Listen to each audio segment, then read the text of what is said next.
हे नाथ नारायण वासुदेवा वासुदेव श्री कृष्ण हे गोविंद गोविंद हरे मुरारी हे नाथ हे नाथ नारायण नारायण वासुदेवा श्री कृष्ण गोविंद गोविंद हरे हरे मुरारी हे नाथ हे नारायण नारायण वासुदेवा वासुदेवा श्री हे कृष्ण गोविंद गोविंद हरे हरे मुरारी मुरारी हे हे नाथ नाथ नारायण नारायण वासुदेवा वासुदेवा श्री कृष्ण गोविंद हरे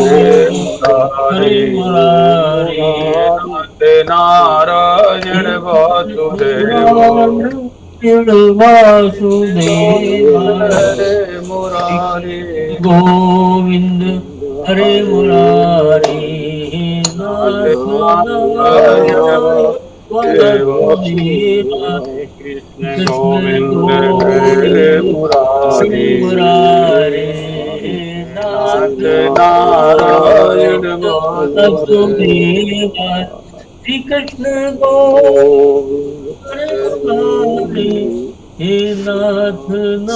मुरारी मुरारे नाथ नाथ नारायण नारायण वासुदेवा वासुदेवा श्री कृष्ण गोविंद हरे मुरारे हे नाथ नारायण नारायण वासुदेवा वासुदेवा श्री कृष्ण कृष्ण गोविंद गोविंद हरे हरे मुरारे मुरारी हे नाथ नाथ नारायण नारायण वासुदेवा श्री कृष्ण कृष्ण गोविंद गोविंद हरे मुरारे हे नाथ नाथ नारायण नारायण वासुदेवा वासुदेवा श्री श्री कृष्ण कृष्ण गोविंद गोविंद हरे हरे मुरारे हे मुरारी नाथ नाथ नारायण वासुदेवा वासुदेवा श्री श्री कृष्ण कृष्ण गोविंद गोविंद हरे हरे मुरारी नाथ नाथ नारायण वासुदेवा वासुदेवा श्री कांता गोविंद हरे मुरारी कांताभक्तम् विश्वाधारं जगद्गीतं मे पडं सुभाङ्गम् मेघवर्णं शुभांगम् लक्ष्मी लक्ष्मीकान्तं लक्ष्मीकान्तं कमलनयनं कमलनयनं योगिनिर्वाणगम्यं वन्दे वन्दे विष्णुं यं ब्रह्मा वरुणेन्द्र मरुता सर्वलोकैकनाथम् स्तुवन्ति तं दिव्यैः ब्रह्मा ब्रह्मा वेदैः सर्वेन्द्रमुनिमरुताय साङ्गपरिपूर्वैर्मुदितैर् गायन्ति यं सामगाः ध्यानावस्थित तद्गतेन मनसा पश्यन्ति यं योगिनः ज्ञानामृति यशान्तं न सर्गतेन विदुषुरासुरगणा देवाय तस्मै नमः सुरासुरगणाः देवाय तस्मै नमः देवाय तस्मै नमः गीता शास्त्रम् इदं पुण्यं यः पठेत् गीताशास्त्रम् प्रियतात्मा विष्णोपमाप्नोति भयशोकादिवर्जितः विवर्जितः गीता गीताध्ययनशीलस्य प्राणानां फलस्य च एव सन्ति हि पापानि पूर्यन्त तानि च फल निर्मोचनं पुंसां जनिष्यानं दिने दिने सुकृतगीतामभक्ति स्नानं संसारमन्नाशनम् गीता गीता कर्तव्या किमन्यैः शास्त्रविस्तरैः या स्वयं कृष्णा भस्मं ददाति विनिशता वार्ता अमृत सर्वस्वं विष्णुर्भक्तादिविनिशितम् गीता गीतामृतं पीत्वा पुनर्जन्म विद्यते सर्वोपनिषदो भगवो दुर्गा गोपालनन्दना आर्तो भगवद्गीता देवोक्तं गीतामृतमहम् एकं एकं शास्त्रं देवकी पुत्रगीतम् एको देवो देवकी पुत्रः एको नामानि यानि कर्माप्येकं तस्य देवस्य सेवा ओम नमो भगवते वासुदेवाय। तो पिछले सत्रों में हम लोगों ने 7वें और 8वें अध्याय पर बड़ी सार्थक चर्चा की। लोग कुछ कम अटेंड करते हैं चर्चाओं के दिन, लेकिन ये बहुत ही उपयोगी होते हैं क्योंकि आपको और एडिशनल इंफॉर्मेशन मिलती है। बहुत से लोग हमारे बीच में हैं जिनका बड़ा अच्छा अध्ययन है, बड़ी अच्छी समझ है, तो अपने भाव व्यक्त करते हैं, तो नॉर्मली उनको मिस करना नहीं चाहिए। लेकिन मैं देखता हूँ कि अक्सर जो चर्चा के दिनों में लोग कम आते हैं। चलिए, और कल हम लोगों ने केनोपनिषद का भी अध्ययन किया और वो भी बड़ा सार्थक था। बहुत अच्छा अध्यापन करा रही है हमारी डॉक्टर नवलता जी। आशा है आपको पसंद आ रहा होगा। जी जी जी। तो धीरे धीरे इसमें जो गति होती है शास्त्रों में वो एकदम से नहीं होती है, धीरे धीरे होती है। क्योंकि धीरे धीरे कई बार पढ़ने से फिर वो अच्छी तरह समझ में आने लगता है। पहली बार में तो कुछ ज्यादा पता नहीं लगता, लेकिन जब अनेक बार पढ़ते हैं तो बहुत कुछ समझ में आता है। आज हम 9वां अध्याय प्रारंभ कर रहे हैं। इस अध्याय का नाम है राज विद्या राजगुही योग। तो इसको हम प्रारंभ करते हैं। ओम श्री परमात्मा ने नमः। अथ परमात्मा 9वां अध्याय। ओम श्री परमात्मने नमः। इसमें इस अध्याय का जो नाम है राज विद्या राजगुह्य, मतलब ये भगवान ने इसको समस्त विद्याओं का राजा बतलाया, जो भी बतलाने जा रहे हैं। और समस्त गुप्त रखने योग्य वस्तुओं का भी राजा बतलाया। गुह्य तमम है, ये गुप्त रखने योग्य है। तो क्या चीज है ये?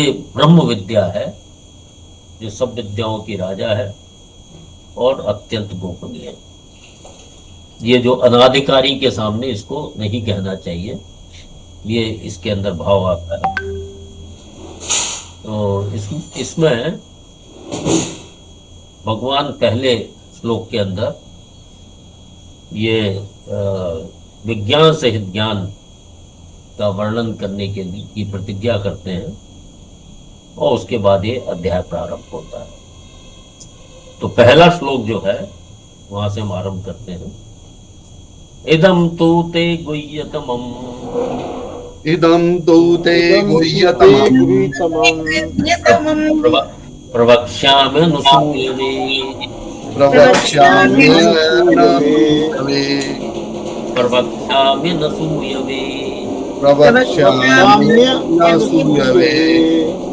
ज्ञानं विज्ञान सहितम् यज्ञात्वा मोक्षसे शुभात् इदं तु ते गुह्यतमं प्रवक्ष्यामि न सूयवे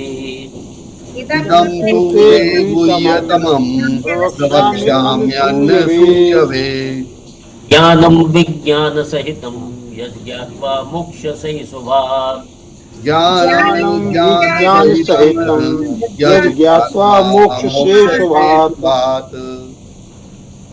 भगवान कह रहे हैं इदम, अदम मतलब यह, तू, तो ते, तेरे लिए गुह्यतमम, अत्यंत गोपनीय। गुह्यतरम गुह्यतमम, तो अत्यंत गोपनीय। प्रवक्ष्यामि अनसूयवे, प्रवक्ष्यामि मतलब भली भांति कहूंगा। अनसूयवे, एक असूया दोष होता है। असूया दोष मतलब जो गुणों में दोष दृष्टि रखता है। आजकल बहुत सारे असूया है, असूयू बोलेंगे उनको बहुत सारे असूया है जो कि गुणों में दोष दृष्टि करते हैं कि ये काम क्यों कर दिया, नई पार्लियामेंट बनाई, क्या जरूरत थी, ये पुरानी में क्या बुराई थी। अब पूरी दुनिया कहे कि भारत तरक्की कर रहा है, कहाँ तरक्की कर रहा है, सब बेच खाया। तो ये होता है असूया दोष, गुणों में दोष दृष्टि रख। तो यहां उसका उल्टा अनुसूयवे, जो गुणों में दोष दृष्टि नहीं रखता है, जिसका मन साफ है, निर्मल है। तो ये एक क्वालिफिकेशन है जिसको ये ज्ञान देना चाहिए।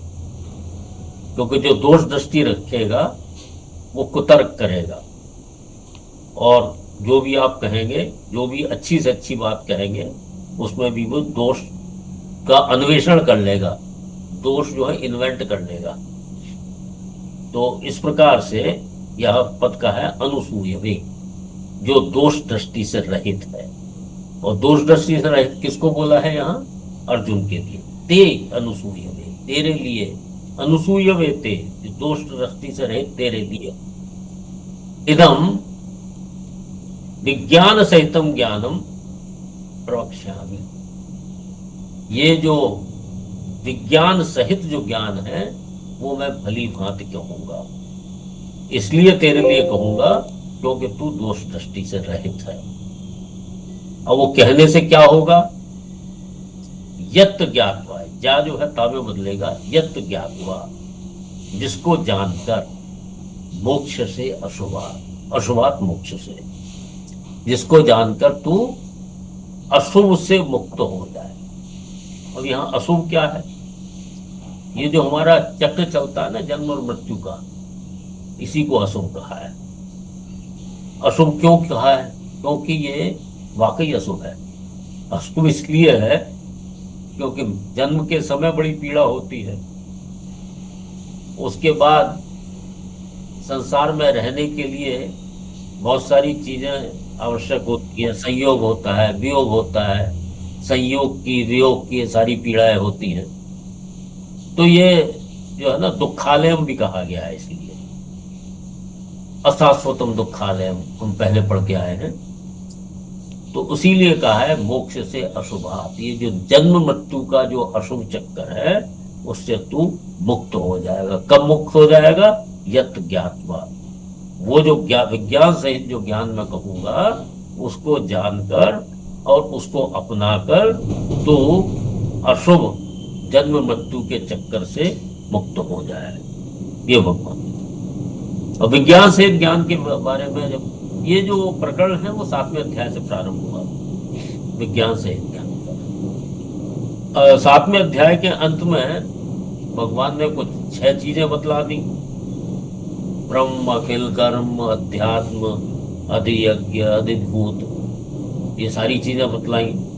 तो 8वां अध्याय जो है उन प्रश्नों के उत्तर देने में निकल गया।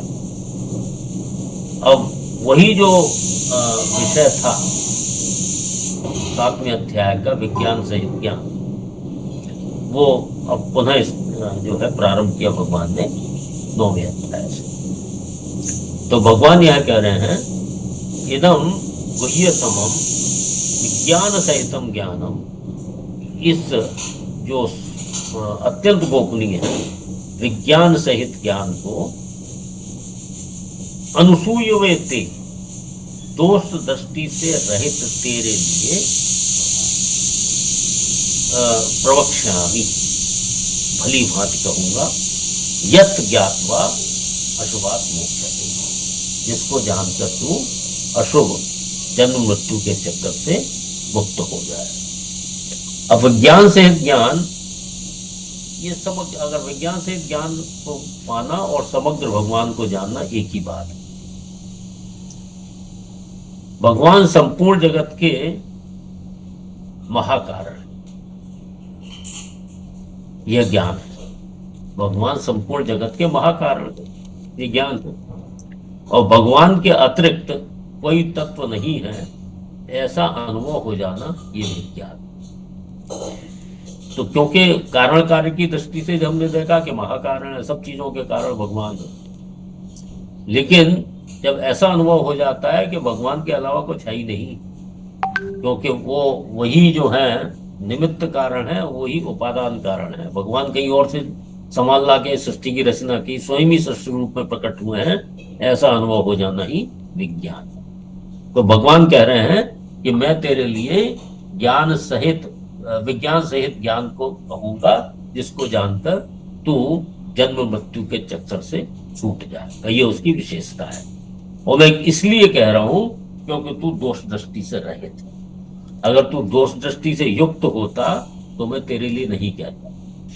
तो भगवान यहाँ इस अध्याय के अंदर अपने विषय में सारी चीजें बतला रहे हैं। और कई बार क्या होता है कि ये भी मैं हूं, वो भी मैं हूं, तो जिसके अंदर दोष दृष्टि होती है वो ये सोचता है कि भगवान तो बड़े आत्मश्लाघी हैं, अपने मुंह मियां मिट्ठू बनते रहते हैं कि मैं ये हूं, मैं वो हूं, और मेरे अतिरिक्त कुछ नहीं है। तो ये दोष दृष्टि हो गई। तो जिसमें दोष दृष्टि नहीं है, क्योंकि भगवान हर एक के सामने ये पूरा रहस्य नहीं खोलते हैं, इसलिए उन्होंने गुह्यतमम कहा कि ये रहस्य सबके सामने नहीं खोलते हैं। उन्होंने पहले भी कहा है योग माया समावृतः, कि मैं तो अपनी योग माया से ढका रहता हूं साधारण मनुष्यों के लिए, लेकिन जो भक्त है उसके लिए मैं अपनी योग माया हटा लेता हूं और प्रत्यक्ष हो जाता हूं। तो यही बात भगवान ने यहाँ कही है। ये बड़ी गोपनीय बात तो मैं बतला रहा हूं, क्योंकि तू मेरा भक्त है और तू दोष दृष्टि से रहित है, इसलिए मैं तुझे अपने समग्र रूप का वर्णन करूंगा, जिसको जानकर तू जन्म मृत्यु के चक्र से छूट जाए। ठीक है, अच्छे देख लीजिए। इदम तू ते गुह्यतमम प्रवक्ष्यामि, यण संधि लगी है, प्रवक्ष्यामि अनुसूयवे ज्ञानम विज्ञान सहितम यत् ज्ञात्वा मोक्ष से अशुभा।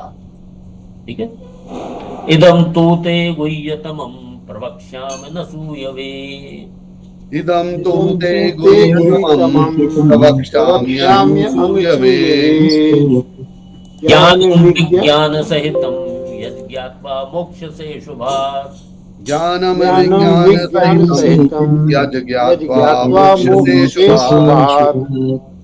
पर साथ लीजिए, इदम तू इदं तु ते गुह्यतमं प्रवक्ष्यामि अनुसूयवे ज्ञानं विज्ञान सहितं यद् ज्ञात्वा मोक्ष्यसे शुभात्।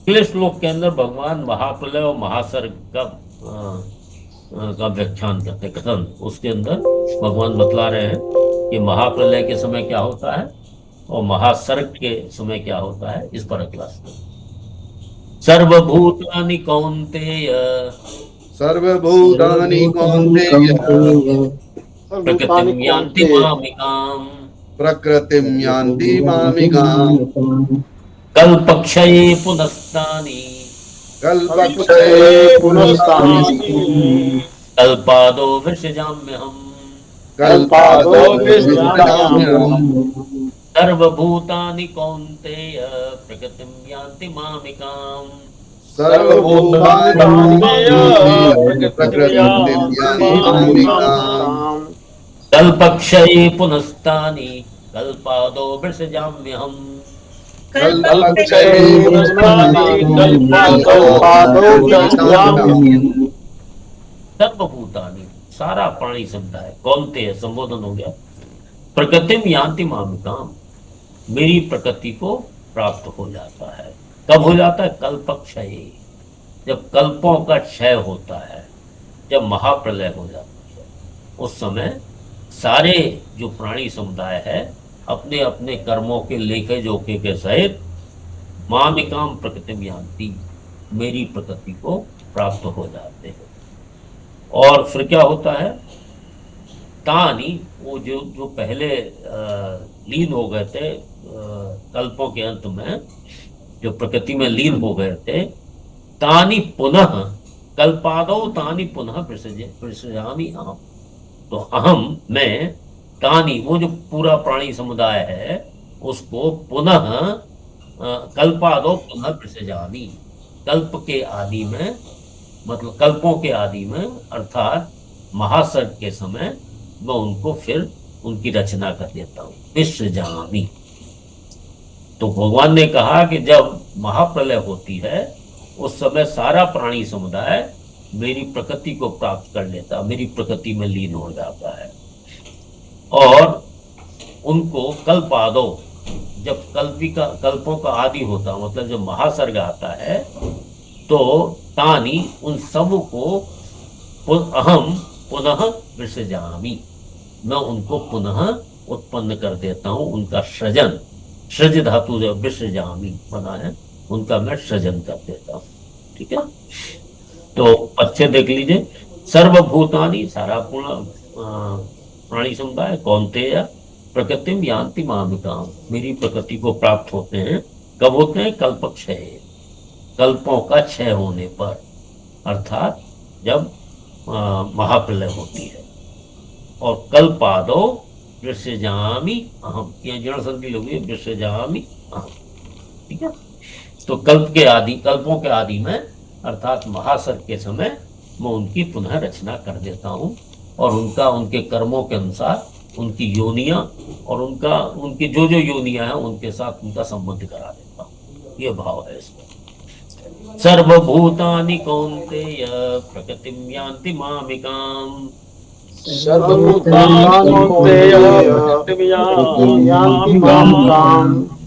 कल्पक्षये पुनस्तानि कल्पादो विसृजाम्यहम्।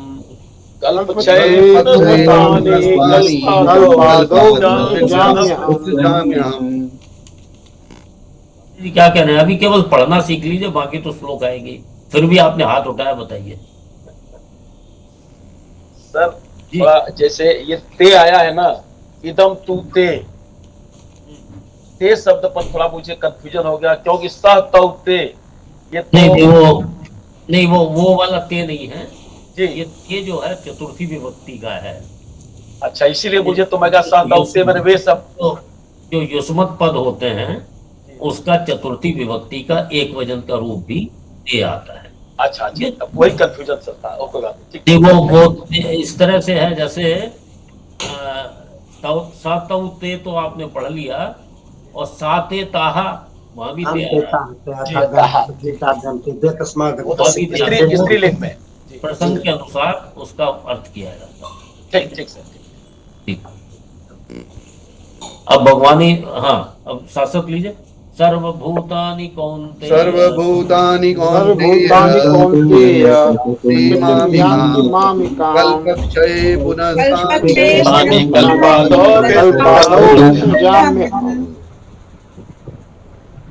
अब भगवान प्रकृति की क्रियाशीलता तथा भगवान की अध्यक्षता में जो प्रकृति काम करती है उस पर अगला श्लोक है। ये जो प्रकृति जो है ये सारा काम तो प्रकृति करती है। पूरा जो रचना का काम है, जो सृष्टि के रचना का जो कार्य है वो प्रकृति के द्वारा ही संपादित होता है, लेकिन प्रकृति करती मेरी अध्यक्षता में। इसी बात को अगले श्लोक में कहा गया है। मयाध्यक्षेण प्रकृति है सूयते सचराचरम् हेतुनानेन कौन्तेय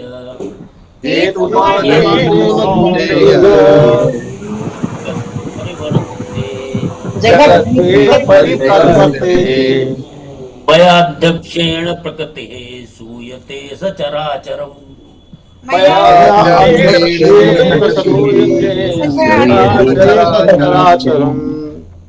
हेतुनानेन कौन्तेय जगत् विपरिवर्तते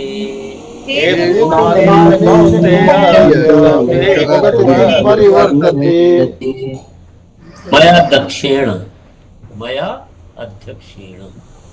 मेरी अध्यक्षता में प्रकृति ही, ये जो प्रकृति है सूयते मतलब रचना करती है। सचराचरम जो सृष्टि है, चर और अचर, मतलब सचराचरम मतलब जिसमें चर और अचर दोनों शामिल, तो चर और अचर की सृष्टि की सूयते रचना कर।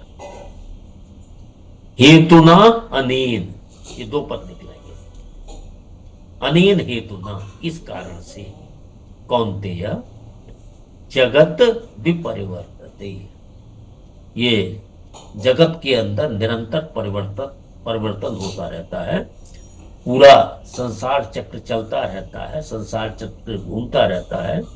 ये इसी अनेन हेतुना, इसी कारण से, क्योंकि प्रकृति जो है वो पूरे चर और अचर जगत की रचना करती है।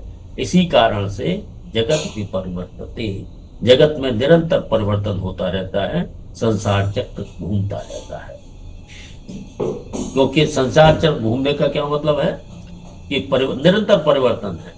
कभी हमारी ये योनि होती है, कभी दूसरी योनि होती है, कभी मनुष्य योनि होती है, कभी अनुकूलता मिलती है, कभी प्रतिकूलता मिलती है। तो ये अनेक प्रकार के जो परिवर्तन हमें जीवन भर या जीवन पर्यंत तो जीवन से पहले जो परिवर्तन थे, पता नहीं हम किस योनि में जाएंगे, किस योनि में थे, ये सारे परिवर्तन। तो अनेन हेतु ना, इसी कारण से जगत भी परिवर्तते, जगत में निरंतर परिवर्तन होता रहता है, संसार चक्र घूमता रहता है। ठीक है। तो मया अध्यक्षेण प्रकृति है सचराचरम सूयते, मेरी अध्यक्षता में, मतलब है भगवान के बगैर इच्छा के प्रकृति कुछ नहीं करती। प्रकृति भगवान की शक्ति है। तो कहते हैं सारी जो क्रिया है वो तो प्रकृति करती है, लेकिन वो मेरी अनुमति से, मेरी अध्यक्षता में ही करती है। अनेन हेतुना, ये तृतीया लगा हुआ है ना, इसी कारण से ये कौनते जगत में निरंतर परिवर्तन चलता रहता है, क्योंकि प्रकृति परिवर्तनशील है, निरंतर उसमें परिवर्तन चलता ही रहता है। ठीक है। मयाध्यक्षेण प्रकृति सूयते सचराचरम, मया अध्यक्षेण प्रकृतिः सूयते सचराचरम् हेतुनानेन कौन्तेय जगत विपरिवर्तते।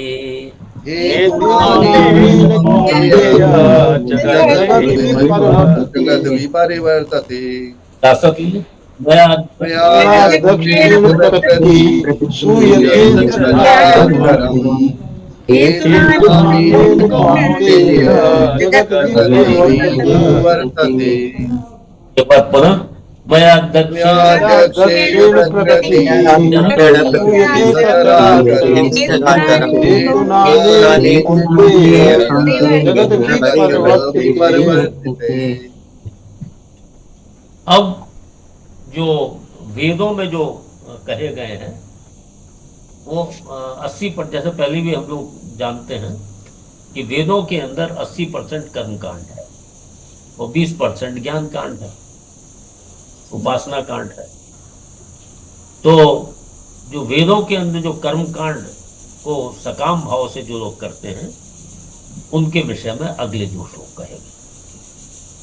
सकाम अनुष्ठान का नस्वर फल होता है, ये बात भी यहाँ स्पष्ट कर दी गई है कि जो भी वहाँ पुण्य फल की वजह से हम लोग ऊंचे लोकों में जाते हैं और पुण्य क्षीण होने पर, इस श्लोक को तो बार बार उद्धृत किया जाता है, क्षीण पुण्य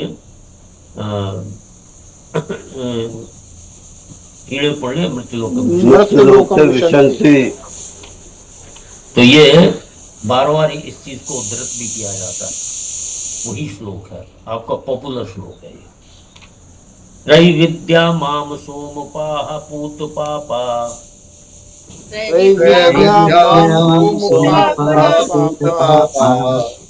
यज्ञैरिष्ट्वा स्वर्गतिं प्रार्थयन्ते,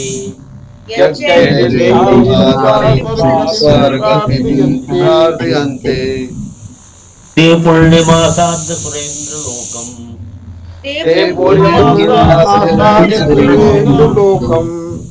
अश्नन्त दिव्यान् दिवदेव भोगान्।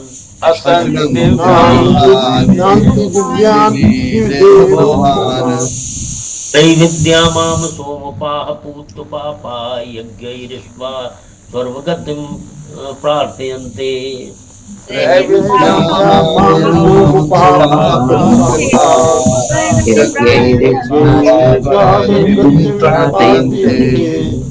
ते पुण्यमासाद्य सुरेन्द्र लोकम् अश्नन्ति दिव्यान् दिवदेव भोगान्।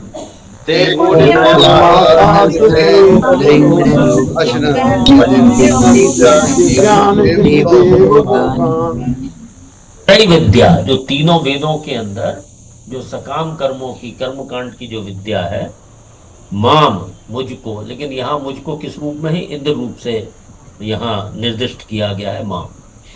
सोमपाहा, सोमपाहा मतलब है जो सोमबल्ली का रस जो होता है, सोमरस, सोमरस को पीने वाले, सोमपाहा। ये यहाँ आजकल का सोमरस नहीं, ये पुराना सोमरस है। पूत पापा, जिसके पाप नष्ट हो गए हैं। यज्ञ ही इष्टवा, यज्ञों के द्वारा मेरा पूजन करके, इष्टवा उपासना करके, स्वर्ग गतिम प्रार्थयन्ते, ते पुण्यम आसाद्य सुरेंद्र लोकम अश्नन्ति दिव्यान दिवि देव भोगान। तो भगवान यहाँ कह रहे हैं त्रय विद्या, तीनों विद्या मतलब तीनों जो वेदों हैं उनकी विद्या का आश्रय लेने वाले और सोमपाहा सोमरस पीने वाले। सोमरस का एक सोमवल्ली एक बेल बताई जाती है जिसकी कुछ विशेषताएं होती हैं। वो जिस तरह चंद्रमा की जब शुक्ल पक्ष होता है तो धीरे धीरे एक एक कला बढ़ती है, तो जैसे जैसे एक एक कला बढ़ती है वैसे ही उसमें एक एक पत्ता उत्पन्न होता है। और पूर्णिमा के दिन उसके 15 पत्ते हो जाते हैं, 14-15 जो भी पत्ते हैं पूर्णिमा तक हो जाते हैं। और इसी प्रकार से जब बाद में कृष्ण पक्ष आता है तो उसमें एक एक पत्ता गिर जाता है। तो ये विशेषता है सोमवल्ली जो एक पौधा है उसकी एक लता है, उसकी विशेषता है। तो ये उसका जो रस उसको जब मंत्रों के द्वारा अभिमंत्रित कर दिया जाता है उस रस को पीने वाले को यहाँ बोला है सोमपाह। अब उस रस को पीने से होता क्या है? उस रस को पीने से क्या होता है कि जो स्वर्ग के प्रतिबंधित जो पाप हैं वो नष्ट हो जाते हैं। जो स्वर्ग प्रतिबंधित पाप तो होते हैं जो स्वर्ग में जाने से, जो सब स्वर्ग की एंट्री को बैन कर देते हैं। आजकल की भाषा में हम कह सकते हैं जो स्वर्ग का वीजा दिलाते हैं, जो स्वर्ग का जो एंट्री जो है, प्रतिबंधित पाप जो है वो नष्ट हो जाते हैं। पूत पापा सोमपाहा पूत पापा। और क्या कहा? यज्ञ ही इष्टवा, यज्ञों के द्वारा मेरा पूजन करके स्वर्ग गतिम प्रार्थयन्ते, स्वर्ग की प्रार्थना, स्वर्ग की प्राप्ति के लिए प्रार्थना करते हैं। तो उन्होंने क्या कहा कि जो तीनों वेदों की जो विद्या है उसका आश्रय लेने वाले त्रैविद्या, सोमपाहा जो सोमरस को पीने वाले, पूत पापा जिनके पाप नष्ट हुए, मतलब है जो स्वर्ग की जो एंट्री में जो प्रतिबंध लगाते हैं ऐसे पाप नष्ट हो गए हैं। मां मुझको यज्ञैरिष्ट्वा यज्ञों के द्वारा पूजा करके स्वर्ग गतिम प्रार्थयन्ते, स्वर्ग की प्राप्ति के लिए प्रार्थना करते हैं। अब ऐसा सब पूरा विधि विधान से कर लिया तो क्या हो गया? ते पुण्यम सुरेंद्र लोकम आसाध्य। वे पुण्यम का अर्थ है पवित्र, तो वे उस पवित्र सुरेंद्र लोकम मतलब स्वर्ग, वो उस पवित्र लोक को आसाध्य मतलब प्राप्त करके, ते पुण्यम सुरेंद्र लोकम आसाध्य, वे पवित्र स्वर्ग लोक को प्राप्त करके अश्नन्ति मतलब खाते हैं, मतलब भोगते हैं, भोगों को भोगना। दिव्यान दिव्य, दिव्यान दिव्य मतलब है स्वर्ग में, दिव्य दिव्यान देव भोगान अश्नन्ति, वो स्वर्ग में देवताओं के द्वारा जो भोग भोगे जाते हैं ऐसे दिव्य भोगों को भोगते हैं। ठीक है। तो उन्होंने कहा कि जिन्होंने तीनों वेदों की जो विद्या है उसका आश्रय लिया है और जिन्होंने सोमरस पिया है और जिनके स्वर्ग के प्रतिबंधक पाप नष्ट हो गए हैं, ऐसे लोग मुझे यज्ञों के द्वारा यज्ञ इष्टवा तृतीय बहु यज्ञों के द्वारा पूजकर स्वर्ग गतिम प्रार्थयन्ते, वो स्वर्ग की प्राप्ति की प्रार्थना करते हैं। ते वे लोग पुण्यम सुरेंद्र लोकम आसाद्य, पवित्र स्वर्ग लोक को प्राप्त करके दिवी उस स्वर्ग लोक में दिव्यान देव भोगान अश्नन्ति, वो जो दिव्य जो देवताओं के द्वारा जो भोग भोगे जाते हैं उनको वो भोगते हैं। स्पष्ट हो गया? तो एक बार फिर देख लीजिए पच्छे त्रैविद्या माम सोमपाह पूत पापाह यज्ञई इष्ट्वा, यज्ञ इष्ट्वा ना रा जो है वो विसर्ग की वजह से बना, यज्ञई इष्ट्वा स्वर्गतिम प्रार्थयन्ते ते पुण्यम आसाध्य। पुण्यम दो पद निकलेंगे, पुण्यम आसाध्य। आसाध्य मतलब प्राप्त करके, सुरेंद्र लोकम स्वर्ग लोक को, अश्नंती भोगते हैं, दिव्यान देव भोगान दिव्य देव भोगों को, दिवी स्वर्ग। ठीक है। त्रैविद्या माम सोमपाह पूतपापा यज्ञैरिष्ट्वा गतिं प्रार्थयन्ते।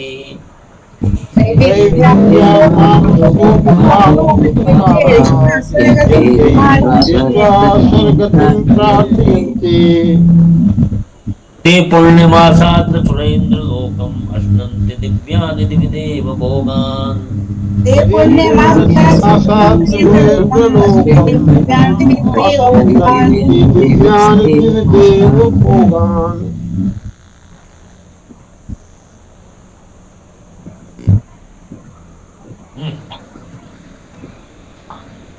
अब वहां तक पहुंच गए, स्वर्गलोक तक बहुत सारे भोग भी भोग लिए स्वर्गलोक के। अब उसके क्या आगे होता है आदेश हो, तीतम भुक्त्वा स्वर्गलोकम विशालम,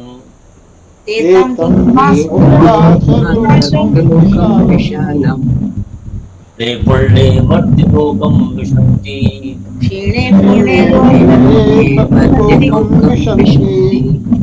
एवं त्रयी धर्म अनुप्रपन्ना,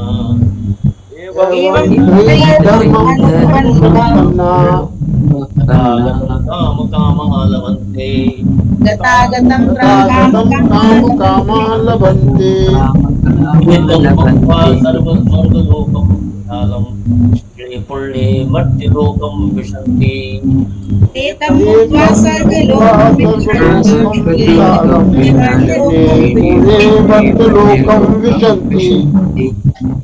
त्रयी धर्म अनुप्रपन्ना, गतागतं कामा लभन्ते,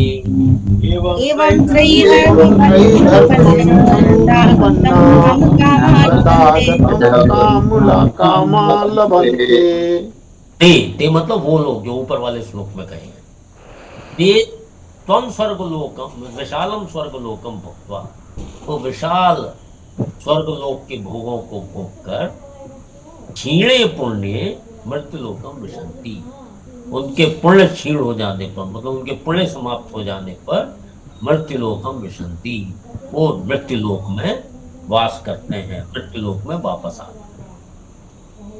एवं इस प्रकार त्रयी धर्मम अनुप्रपन्ना, जो तीनों धर्म, जो त्रैविद्या यहाँ बोला है ना, उसका आश्रय लेना, त्रयी धर्मम अनुप्रपन्ना, वो तीनों जो सकाम कर्म वेदों में कहे गए जो सकाम कर्म हैं, उनका आश्रय लेने वाले को ही यहाँ बोला है त्रयी धर्मम अनुप्रपन्ना, कि ऐसे जो सकाम कर्मों का जो आश्रय लेने वाले हैं, अनुप्रपन्ना मतलब आश्रय लेने वाले, गतागतम काम कामा, ऐसे काम कामा, ऐसे जो सकाम जो उपासक हैं, गतागतम लभन्ते, गतागतम आना जाना, लभन्ते प्राप्त करते हैं। तो यहाँ भगवान ने स्पष्ट किया कि ठीक है, स्वर्गलोक तक पहुंच गए, ऊंचे लोकों तक पहुंच गए, लेकिन जैसे ही पुण्य समाप्त होते हैं वैसे ही मृत्युलोक में वापस आते हैं। इस प्रकार से जो तीनों वेदों में जो कर्मकांड है, जो सकाम कर्म करने के वाले जो हैं, वे त्रयीधर्म अनुप्रपन्न गतागत, ऐसे कामी लोग, सकाम कामी लोग गतागतम लभन्ते, वो आवागमन को प्राप्त होते हैं, जन्म मृत्यु को प्राप्त होते हैं। बच्चे देख लीजिए, ते तम भुक्त्वा स्वर्गलोकम विशालम, ते तम विशालम स्वर्गलोकम भुक्त्वा, क्षीणे पुण्ये मृत्युलोकम विशन्ति, एवं त्रयी धर्म मनुप्रपन्ना, गतागतम काम कामा लभन्ते, त्रिय धर्मम अनुप्रपन्ना। ठीक है। ते तम भुक्त्वा स्वर्गलोकम विशालम, ईड़े पुण्ये एतं भुक्त्वा एकं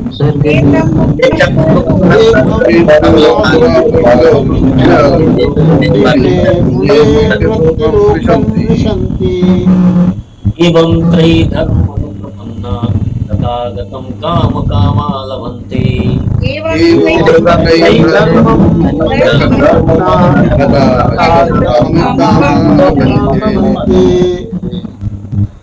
हाँ, अमिताभ जी क्या पूछना चाह रहे हैं? प्रणाम सर।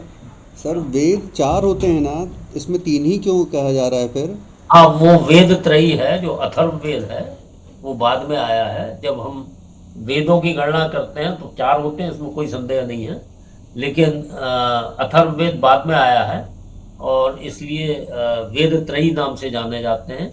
उसी में कर्मकांडों का विशेष रूप से वर्णन है, इसलिए यह त्रयी विद्या बोला है। 3 वेदों की बात कही है और वेद त्रयी के नाम से प्रसिद्ध हैं ये 3 वेद। कौन से? ऋग्वेद, ऋग्वेद, सामवेद और यजुर्वेद। जी जी ठीक है जी सर जी। ऋग, साम, यजु, ये वेद त्रयी कहलाता है। ठीक सर, ठीक है, प्रणाम सर। प्रणाम। अब दोनों को साथ साथ लीजिए। त्रैविद्या माम सोमपाः त्रैविद्या माम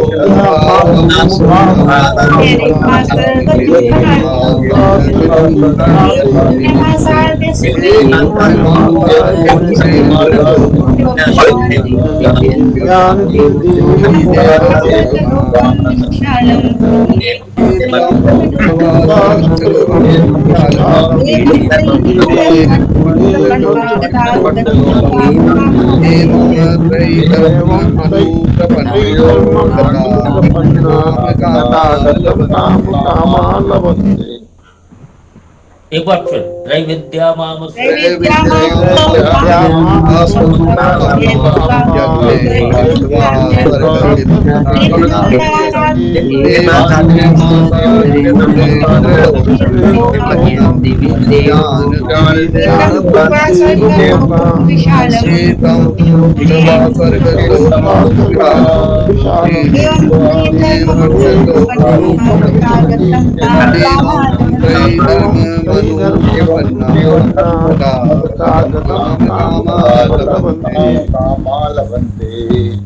बस। अब अगला श्लोक जो है वो अनन्य भक्त के योगक्षेम का वर्णन भगवान स्वयं करते हैं। इस विषय पर अगला श्लोक है, तो इसलिए अनन्य भक्त जो हो जाता है उसे कुछ चिंता करने की आवश्यकता नहीं है, सब ऊपर वाला देख लेगा। अनन्याश्चिन्तयन्तो माम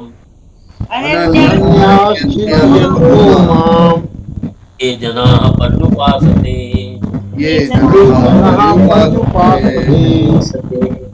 तेषां नित्याभियुक्तानां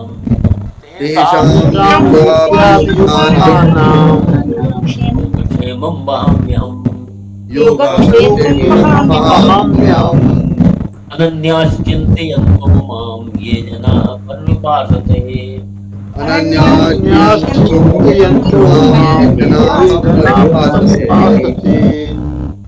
तेषां नित्याभियुक्तानां योगक्षेमं वहाम्यहम्।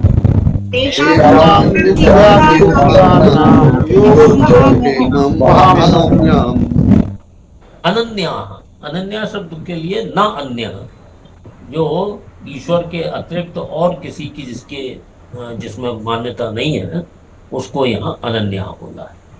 अनन्य भक्त। चिंतयन्तः, ये शब्द प्रत्यय लगा हुआ है, चिंतन करता हुआ, माम मेरा, मुझको, ये जो लोग, ये जना जो लोग, पर्युपासते मेरी भली भांति उपासना करते हैं। मतलब मेरा जो मेरे अनन्य भक्त मेरा चिंतन करते हुए जो मेरी उपासना करते हैं, तेषाम नित्याभियुक्तानाम, ऐसे जो अनन्य भक्त हैं, जो नित्याभियुक्तानाम, जो नित्य निरंतर मुझ में लगे हुए हैं, ऐसे जो नित्य निरंतर मुझ में लगे हुए भक्तों का योग क्षेमम वहामि अहम, मैं उनका योग और क्षेम वहन करता हूँ। अहम योग क्षेमम वहामि। पच्छेद देख लीजिए। अनन्या सा जो है विसर्ग में बदलेगा।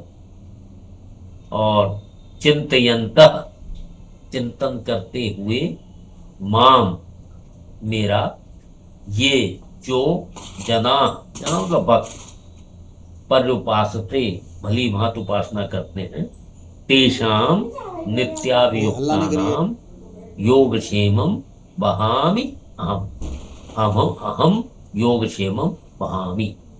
तो ऐसे जो नित्य निरंतर मुझ में लगे हुए भक्त हैं, उनका योगक्षेम मैं वहन करता हूं। योग क्या होता है? जो अप्राप्त की प्राप्ति करा दे। योग मतलब जुड़ना। जो अप्राप्त की प्राप्ति कराना योग है, और प्राप्त की रक्षा करना क्षेम। जो अप्राप्त है, अभी तक हमें मिला नहीं है, उसको प्राप्त करा देना, इसको बोलेंगे योग। और जो प्राप्त है वो चला ना जाए, उसकी रक्षा करना वो क्षेम। तो भगवान कह रहे हैं कि जो ऐसे अनन्य भक्त जो मेरा निरंतर चिंतन करते हुए मेरी उपासना करते हैं, ऐसे भक्तों का, नित्य निरंतर लगे हुए भक्तों का योग क्षेम मैं ही वहन करता हूं। उनके योग और क्षेम की रक्षा मेरे द्वारा ही होती है। ठीक है। अनन्याश्चिन्तयन्तो माम ये जनाः पर्युपासते, अनन्याश्चिन्तयन्तो मां ये पर्युपासते। परिउपासते, इस तरह से परिउपासते। तेषां नित्याभियुक्तानां तेषां नित्याभियुक्तानां योगक्षेमं वहाम्यहम्। असर लीजिए। अनन्याश्चिन्तयन्तो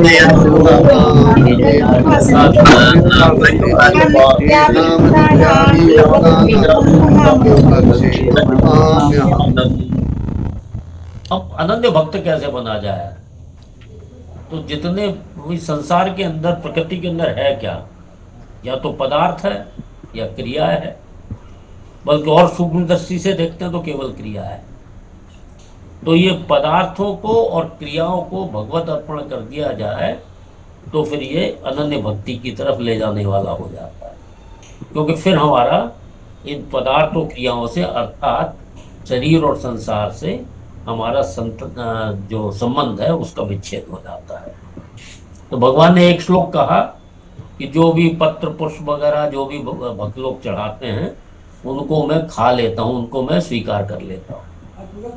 अब अगला श्लोक जो वो क्रिया के अर्पण के लिए है कि जो भी तुम करते हो, जो भी तुम खाते हो, जो भी यज्ञ करते हो, जो भी दान देते हो, जो तप करते हो, वो मेरे अर्पण कर दो। ठीक है, ऐसा वो अर्जुन को बोल रहे हैं। यत् करोषि यद् अस्नासि यत्करोषि यदश्नासि युज्यहोषि ददासि यत् यज्जुहोषि ददासि यत् यत् तपस्यसि कौन्तेय तत्कुरुष्व मदर्पणम् यत् करोषि यद् अस्नासि यत् करोषि ददासि यत्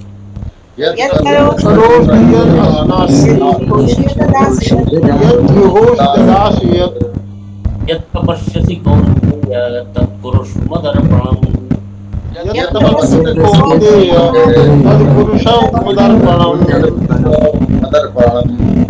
यत् करोषि जो कुछ भी तुम करते हो, यद अस्नासि जो भी खाते हो, यद जहोसी जोहोसी मतलब यज्ञ कर, जो कुछ तुम यज्ञ करते हो, यत ददासी जो भी कुछ तुम दान करते हो, यत तपस्यसी जो भी तुम तप करते हो, हे कौन्तेय तत् वो सबका सब मद अर्पणम कुरुष्व वो सब मुझको अर्पण कुरुष्व लोट लकार का पद है ये कि वो मुझे अर्पण कर दो। उससे जब मुझे अर्पण कर दोगे तो ये सारे बंधनों से अपने आप स्वतः छूट जाओगे। क्योंकि बांधने वाली यही है संसार के अंदर, पदार्थ और क्रिया यही बांधने वाली हैं। तो इसलिए अगर पदार्थ अर्पण हो गया, क्रिया अर्पण हो गई, तो बंधन से मुक्ति हो गई, ईश्वर की प्राप्ति हो जाएगी।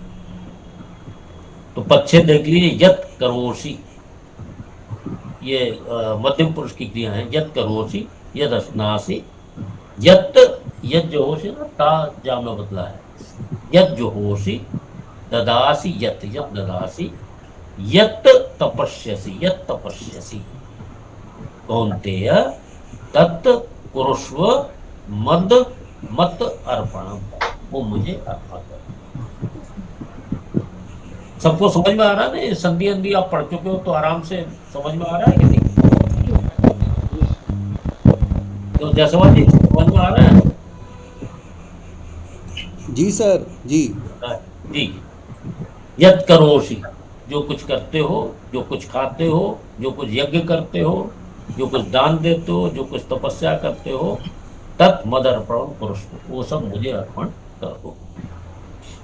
यत् करोसि यद अस्नासि, यद जुहोसि ददासि, यत् करोषि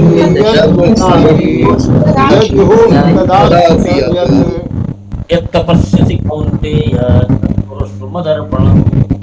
यत् तपस्यसि मदर्पणम्। असत लीजिए। यत् करोसि यत् करोषि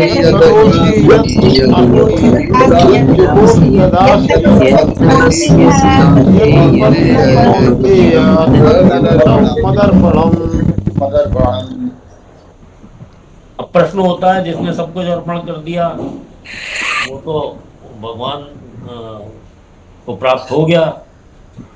अब इसमें अगले श्लोक के अंदर भगवान की जो समता है उसके विषय में अगला श्लोक है। समोहम सर्वभूतेषु समोहं सर्वभूतेषु न मे द्वेष्टोऽस्ति न प्रियः न मे द्वेषोऽस्ति न प्रियः। ये भजन्ति मां भक्त्या ये भजन्ति मां भक्त्या ते तेषु चाप्यहम्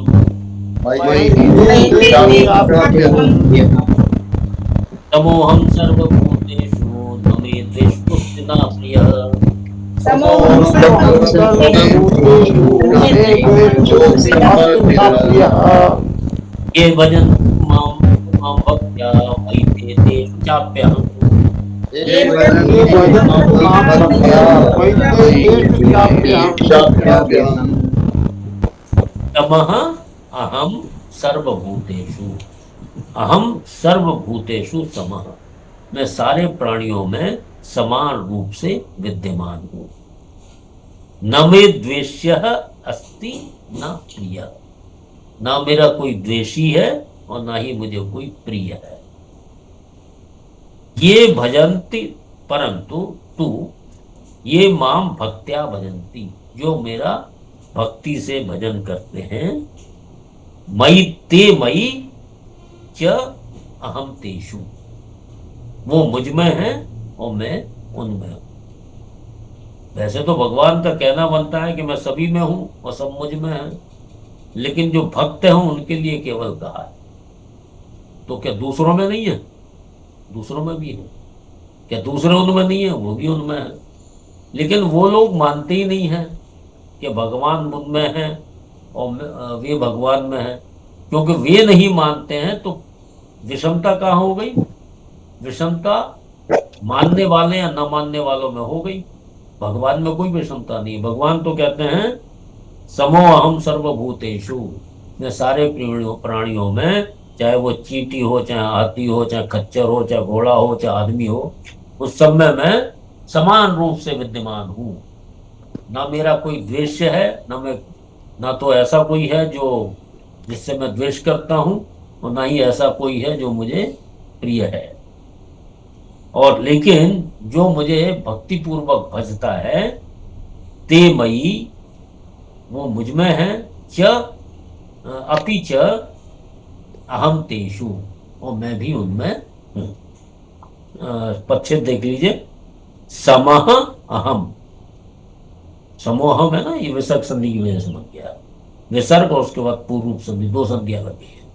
समः अहम सर्वभूतेषु न मे द्वेष्यः अस्ति, बिल्कुल वैसे ही जैसा समोहम बना है वैसे ही द्वेष्यो अस्ति बन गया है। द्वेष्यः अस्ति न प्रियः, ये भजंत तु माम भक्त्या मई मुझमें, ते मई वे मुझमें है, तेषु च अपि अहम, चाप्य हम च अपि अहम, यहाँ यण संधि लग गई है, तो च और अपि ये तो सवर्ण दीर्घ हो गया है, उसके बाद अपि और अहम के अंदर यण संधि लग गई है। इस प्रकार से चाप्य हम ये पद बन गया है। तो भगवान ने कहा ते मई वे मुझमें है, च अपि और अपि च और वो और अहम तेषु और मैं उनमें। वैसे तो भगवान में सब है और सब भगवान में है, लेकिन क्योंकि जो साधारण मनुष्य है वो ऐसा नहीं मानता है, इसलिए उसको इसका अनुभव नहीं होता है। लेकिन जो भक्त है वो इस चीज को मानता है, इसलिए उसको उसका अनुभव हो जाता है। समोहम सर्वभूतेषु न मे द्वेष्वस्ति न प्रिय,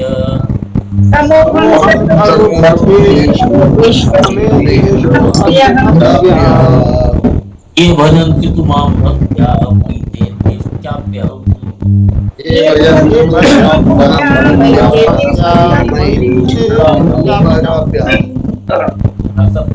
समोहम समूहं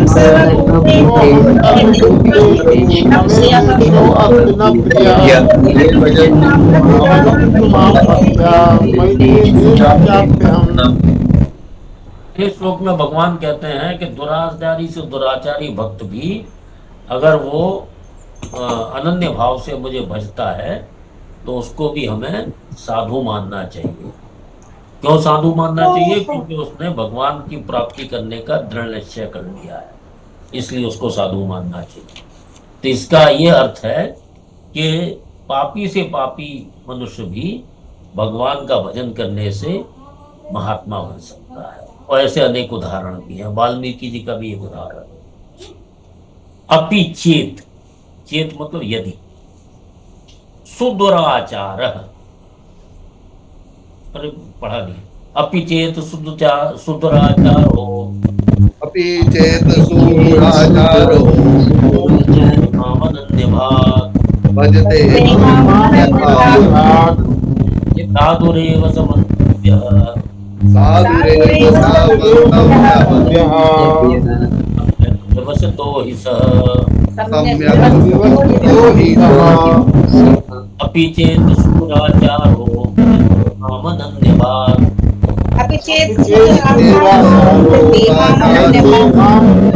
साधुरेव समन्तव्यः,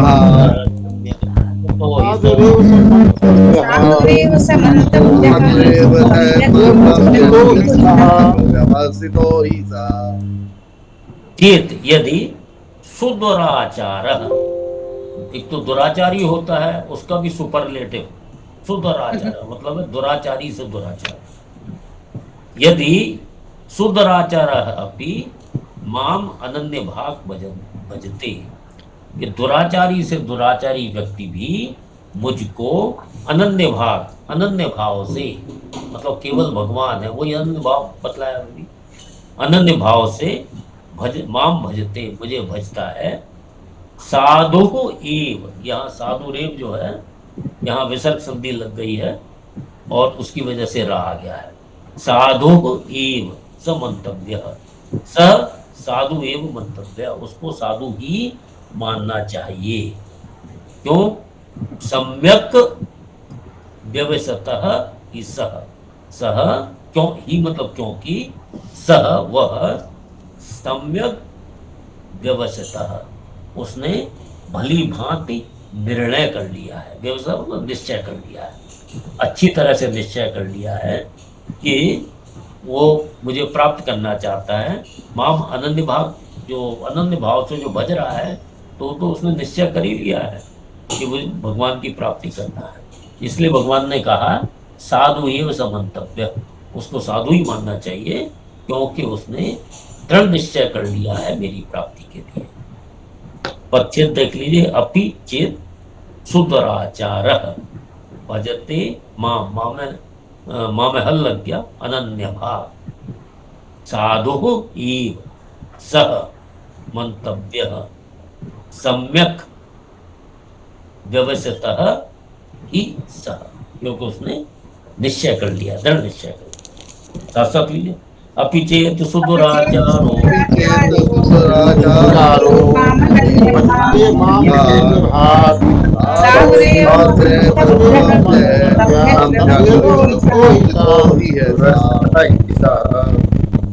अब इस अध्याय का भी अंतिम श्लोक है और पारायण का भी अंतिम श्लोक है। सर इस हिसाब से सभी पास हो जाएंगे। ये हाँ, ये 30वें श्लोक के हिसाब से सभी पास हो जाएंगे।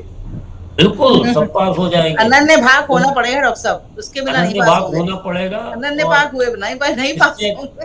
निश्चय करना पड़ेगा कि हमें भगवान की प्राप्ति करना है। चलिए अब भजन का स्वरूप बतलाते हैं 34वें श्लोक में। ये श्लोक जो है 18वें अध्याय में भी कहा गया है, मिलता जुलता श्लोक, थोड़ा सा फर्क है। सेकंड लाइन पर है। ठीक। मन मना भव मद भक्तो मन मना तो यादि मां नमस्कुरु मामे पश्यसि वैवं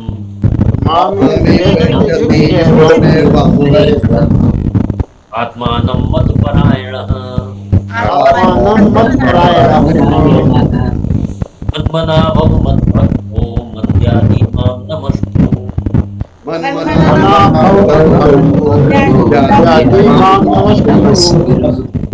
मामे पश्यसि वैवं आत्मानं मत्परायणः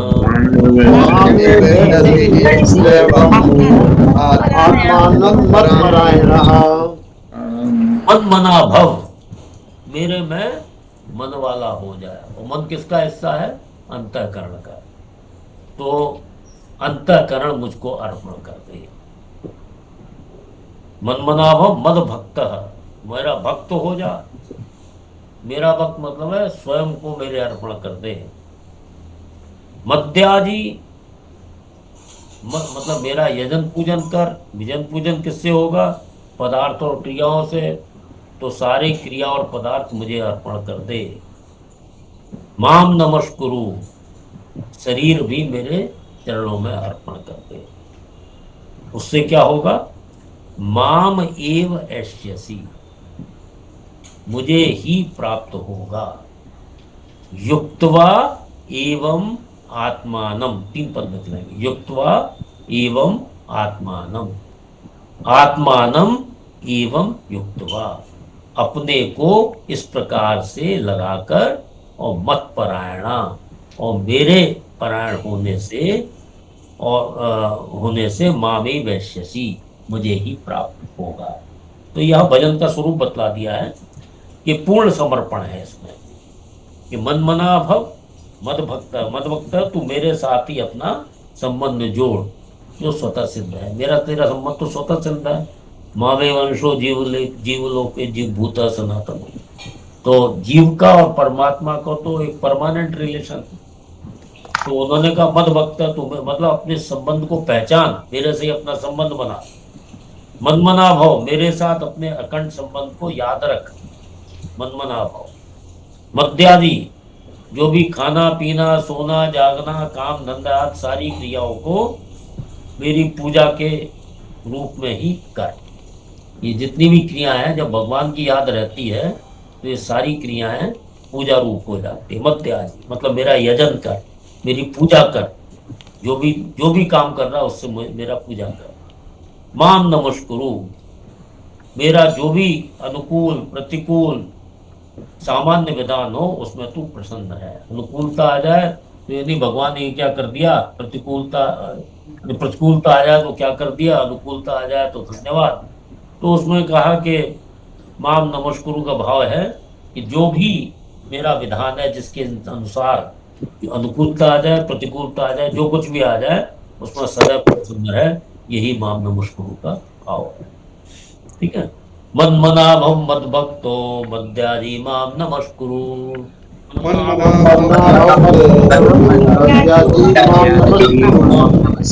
मामे वैश्यसि एवं आत्मानं मत्परायणः।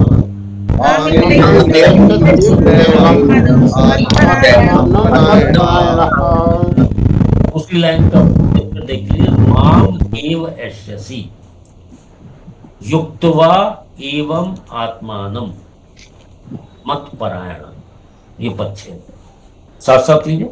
मन्मना भव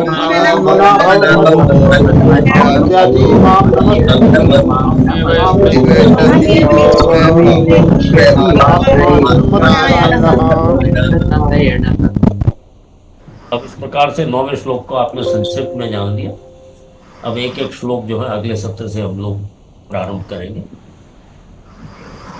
कोई प्रश्न तो नहीं है? हाँ सर, एक प्रश्न आ रहा है दिमाग में। हाँ, दिमाग में ही आएगा। आदेश को तो सर 4 लोगों के प्रश्न है। लोगों के प्रश्न तो कहीं ना कहीं जिज्ञासा जरूर है कि हाँ। अगर कहते हैं सर कि अगर भगवान का नाम लेना ही, तो फिर जो इंसान है वो मतलब दूसरों के नेकी की तरफ कैसे आकर्षित होगा, ये इम्पोर्टेंट पॉइंट आता है। क्योंकि भगवान का नेकी जो है सर वो सबसे बड़ा मतलब आभूषण है जो ईश्वर प्रदत्त है। वो अगर केवल हम ये मान लें कि साहब हमने भगवान का नाम ले लिया और यही इतिश्री अगर हम कर लेते हैं, तो फिर इंसान तरफ कैसे नहीं, ये मानना कोई ठीक नहीं है। मध्याजी पद के अंदर सारी चीजें आ जाती हैं कि मेरा यजन कर, मेरी पूजा कर। तो आप नाम लेने से भी पूजा कर रहे हैं, नेकी करने से भी पूजा कर रहे हैं, सात्विक दान देने से भी पूजा कर रहे हैं, तप करने से भी पूजा कर रहे हैं। जो भी आप कार्य कर रहे हैं उससे भगवान पूजित हो जाते। तो ऐसा नहीं है कि केवल नाम मात्र लेना ही है। नाम के साथ साथ जो भी आप सत्कर्म करते हैं उससे भगवान पूजित हो जाते। ये आगे के अध्याय में आएगा। ठीक है जी। नेकी करना छोड़िए मत, नाम भी लेते रहिए और नेकी करते रहिए। सही है। ठीक है। हाँ, शांति पाठ। शांति पाठ। डॉक्टर सर्वे भवन्तु सुखिनः।